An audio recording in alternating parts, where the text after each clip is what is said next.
آپ نے سب سے پہلے گھبرانا نہیں ہے. آپ نے سب سے پہلے گھبرانا نہیں ہے.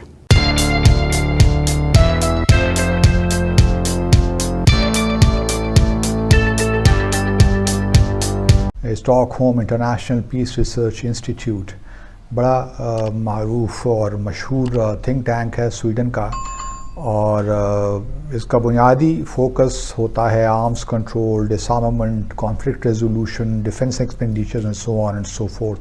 امپورٹرز میں جو سب سے بڑا امپورٹر ہے، جو امپورٹر وہ بھارت ہے. تقریباً 11% جو ہے جو ٹوٹل دنیا کی آپ کہہ لیجئے تجارت ہے، اس میں بھارت تجارت نہیں، جو امپورٹ دنیا کرتی ہے سب سے زیادہ جو امپورٹس ہیں وہ 11% بھارت. پاکستان تقریباً 3% جو ٹوٹل امپورٹ ہے پاکستان تقریباً 3% ہے پاکستان کی. اب یہاں پہ ایک بڑی انٹرسٹنگ بات یہ بھی ہے کہ ہم سب جانتے ہیں کہ بھارت کا جو ڈیفنس ایکسپینڈیچر ہے وہ ہر سال انکریز ہوتا رہتا ہے. گو کہ چونکہ بھارت کی اکانومی بھی بڑھ رہی ہے تو شاید وہ ڈیفنس جو ایکسپینڈیچر ہے وہ جی ڈی پی کے ریشو تو وہی ہو، لیکن کوشچن یہی ہے کہ وہ بھارت کے پاس اب وسائل زیادہ ہیں کہ وہ اپنے ڈیفنس پہ خرچ کرے. دوسری طرف پاکستان کا المیہ یہ ہے کہ ہمیں اپنے ڈیٹرنس کو کریڈیبل بھی رکھنا ہے، لیکن ہماری چونکہ اکانومی اس طرح نہیں گرو کر رہی تو ہمارا پاس وہ وسائل نہیں ہیں کہ ہم اپنے ڈیفنس پہ خرچ کر سکیں. اس لیے میں سمجھتا ہوں کہ ہمارے آرم فورسز پہ کریڈٹ جاتا ہے کہ اس کے باوجود کہ ہمارے کنسٹرینٹس ہیں، ہمارے پاس وہ وسائل موجود نہیں ہیں، لیکن اس کے باوجود بھی ہم نے جو اپنے ڈیٹرنس کی کریڈیبلٹی ہے، اور ہمارا صرف معاملہ بنیادی طور پہ بھارت ہی ہے کیونکہ اس کے ہی اگریسو ڈیزائنز ہیں، اور ہمیں جو اپنی کریڈیبلٹی رکھنی ہے ڈیٹرنس کی وہ بھارت کے خلاف ہی رکھنی ہے.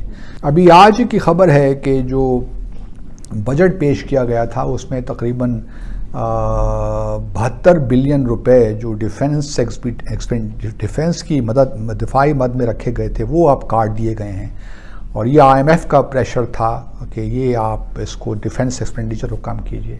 حالانکہ ہمارا ڈیفنس ایکسپینڈیچر تو کم ہوتا ہی رہا ہے، اگر آپ دیکھیے بڑھا نہیں ہے. تو اس وجہ سے یہ مجبوریاں بھی آ گئی ہیں. تو لیکن اس پہ میں تو یہی سمجھتا ہوں کہ گورنمنٹ کو اس پہ سوچنا چاہیے. آئی ایم ایف کی ہر شرط تو ہم نہیں مان سکتے، اور خاص طور پہ جب معاملہ ہمارے دفاع کا ہو، ہماری ٹیریٹوریل انٹیگریٹی کا ہو، ہماری سوورنٹی کا ہو، تو اس میں آئی ایم ایف کی یہ شرط مجھے کوئی لاجک مطلب مجھے متاثر وہ اس میں یہ ہے کہ مجھے یہ لگتا ہے کہ شاید ہم بہت سیریس کمپرومائزز کر رہے ہیں اور یہ مناسب نہیں ہے. تو اس پہ حکومت کو ذرا غور کرنا چاہیے، اور نیگوسیشنز تھوڑے سے میں سمجھ سکتا ہوں حکومت کی مجبوریاں بھی، لیکن جب معاملہ دفاع کا ہو، اپنی خود مختاری کا ہو، تو پھر یہ 72 جو بلین روپیز آپ نے کاٹے ہیں یہ بڑے موجود اس سے تھوڑی سی I started worrying about it, کیونکہ یہ مناسب نہیں ہے. کہ کیا ہم نے کبھی یہ سوچا تھا یا سوچا ہے کہ ہم خود یا ہماری پالیسیز جو وہ ڈیفنس سے ریلیٹڈ ہو، وہ ہماری اکانومی سے ریلیٹڈ ہو، یا ہماری باقی کسی چیز سے ریلیٹڈ ہو، اس کو کیا ہم نے کبھی سیلف سفیشینٹ بننے کی کوشش کی، یا ہم نے اس لیول پہ آنے کی کوشش کی کہ کل کو ہمیں یہ نہ دیکھنا پڑے ہم نے ساری ڈیپینڈنسی جو ہے وہ امریکہ کے باسکٹ میں سارے انڈے کیوں ڈالے ہم نے. اگر آج ہم یہ بات کرتے ہیں کہ ہندوستان نے کیا، انہوں نے کیا ہوگا، وہ کرتے ہیں اور وہ کر بھی سکتے ہیں. امریکہ بالکل کر سکتا ہے. ان کی یہ تو نہیں ہے کہ وہ اسی لیے بیٹھے رہیں گے کہ یار پاکستان اس سے ناراض ہوگا. پاکستان ان کی ایک ٹائم میں ضرورت تھا، آج نہیں ہے. کیا اس لمحے کے لیے ہم نے کبھی سوچا تھا؟ پھر جنرل صاحب کہہ رہے ہیں کہ یار یہ والا ویپن F-16 کا مسئلہ ہمارا 90 سے چلتا ہوا آ رہا ہے، 1990 سے. اب سوچے کہ 1990 اور 2022 آلموسٹ 32 ایئرس سے یہ پرابلم ہماری چلی ہے. یہ ہمیں پارٹس مل رہے ہیں یا ہمیں پارٹس نہیں مل رہے.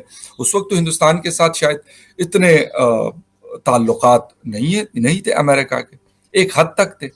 اچھا، انہوں نے رشیا کے ساتھ بھی اپنے جسے کہتے ہیں کہ ریلیشنز کو بلڈ اپ کیا، مطلب جسے کہتے ہیں کہ ٹائم کے ساتھ ساتھ انہوں نے مضبوط کیا. انہوں نے دنیا کے دوسرے پاورز کے ساتھ بھی تعلقات کو قائم رکھا اور اپنی ملک کی جو ضرورتیں ہیں اکارڈنگ ٹو دیٹ انہوں نے اپنے کام جو ہے اس کو سر انجام دیا. اچھا، آج ہندوستان اگر ہم کہتے ہیں کہ چلیں جی امریکہ ان کو سپورٹ کرتا ہے، لیکن کل کو امریکہ نہیں کر رہا تھا، یا جو نیکسٹ ٹمارو ہے، جو کمنگ ڈے ہے، یہ نیکسٹ ڈے ہے، ہو سکتا ہے پھر امریکہ کہتے ہیں کہ no we are not supporting Hindustan for anything, defence ہے، کوئی اور چیزیں ہیں، نہیں کرتا. لیٹ سپوز پھر کیا ہوگا؟ لیکن کیا ہندوستان نے اپنے جسے کہتے ہیں کہ سارے ایگز جو ہیں وہ ایک ہی باسکٹ میں رکھے ہیں؟ نو.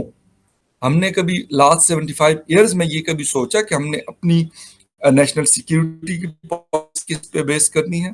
ہم نے اپنا جو فورن پالیسی ہے وہ کس طریقے سے لائن اپ کرنی ہے؟ ہم نے اپنی اکانومی کو کس طریقے سے گریجولی آگے کی طرف لے کے جانا ہے؟ مطلب ہم نے کبھی بھی سوچا، یہ کسی لمحے بھی ہم نے یہ چیز سوچی کہ یار امریکہ ہے بھائی، دنیا کی ضروریات بھی بدلتی ہیں، دنیا کی پریورٹیز بھی بدلتی ہیں. پہلے لوگ پاکستان کو اور طریقے سے دیکھتے تھے، آج سے 20 سال پہلے یا 30 سال پہلے آج اور طریقے سے دیکھتے ہیں. لیکن کیا ہم نے اس ٹائم کے لیے کوئی تیاری کی ہوئی تھی؟ نہیں، میرا نہیں خیال کہ ہم نے اس کے لیے کوئی پریپریشن کی تھی. اور آج ہم یہ کہہ رہے ہیں کہ جی ویسٹ کر رہا ہے، ویسٹ نے کرنا ہے، ویسٹ ہمارے لیے نہیں بیٹھا رہے گا.